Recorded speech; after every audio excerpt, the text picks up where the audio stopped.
Because in South Africa today, even chicken, we get it from outside. Because the one produced in South Africa is expensive. And the chicken we get from outside is not chicken. It's the rejects and the leftovers. Rejects and leftovers doesn't mean expired rotten food. The Americans choose. They don't eat everything on the body of the chicken. All those parts that they don't eat, they send to us. So they don't like things like wings. They are people of a breast and things like that. The rest, they put it there, and then they come to South Africa.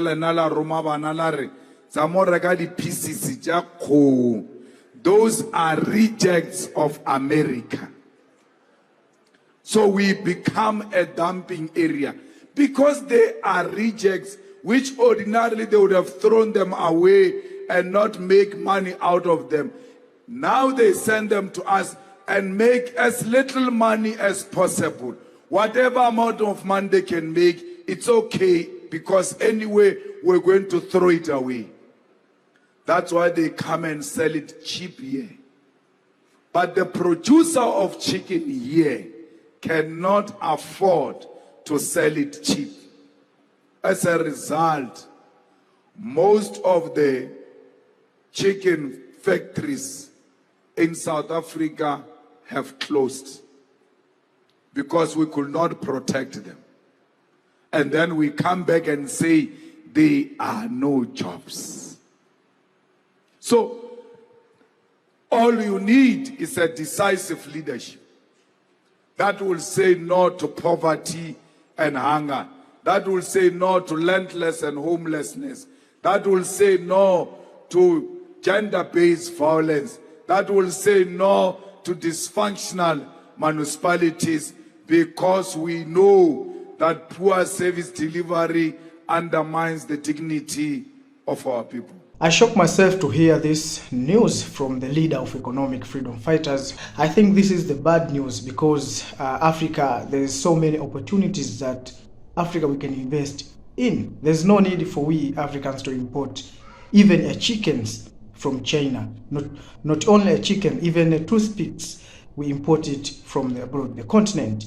So I think the time of deciding to do the better things in our continent is now. Sometimes we can say that there is no enough capital, but the first capital of we Africans to invest in our projects is to decide that we need to invest to feed ourselves. That is the first capital, and these papers will fall after. So let us listen to this speech from the leader of economic freedom fighters, Julius Malema. Then if you got something on this video, please write down in the comment section so that we can share this thought together.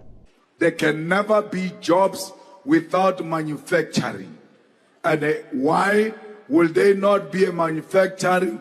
Because white people have got money and they've installed it in the banks. They are not reinvesting it back into the economy of South Africa and manufacture and produce from South Africa. And when you do that, you create jobs. So every mineral, you see those trucks that you see every day going to Richards Bay, they're carrying our raw material. That thing is not raw material. Those trucks are carrying jobs out of South Africa. Not this thing that foreigners are taking jobs from you and you say, no, we want jobs that are taken from us by foreigners. The question is, which jobs are those? Which jobs are the foreigners taking? They are making us fight over jobs of security guards, over jobs of domestic workers, because those are the jobs that foreigners are taking from us, which is not what you want. You want quality paying jobs which will sustain your livelihood. And therefore, we cannot fight over non-existing jobs. We must fight for the creation of jobs. Then once the jobs are created, we'll all be in the job market because there is a functional manufacturing industry in South Africa. Why do you take chrome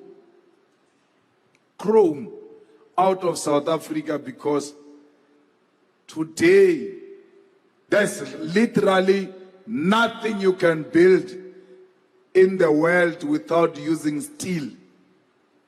Chrome produces steel. South Africa needs steel. Steel factories are closing in South Africa. Why? Chrome goes to China. They produce steel cheap, come back to sell it in South Africa cheap, and the South African produced steel is expensive than the one from China. People then buy the one from China. When they buy the steel from China, it means the steel being produced in South Africa must close down.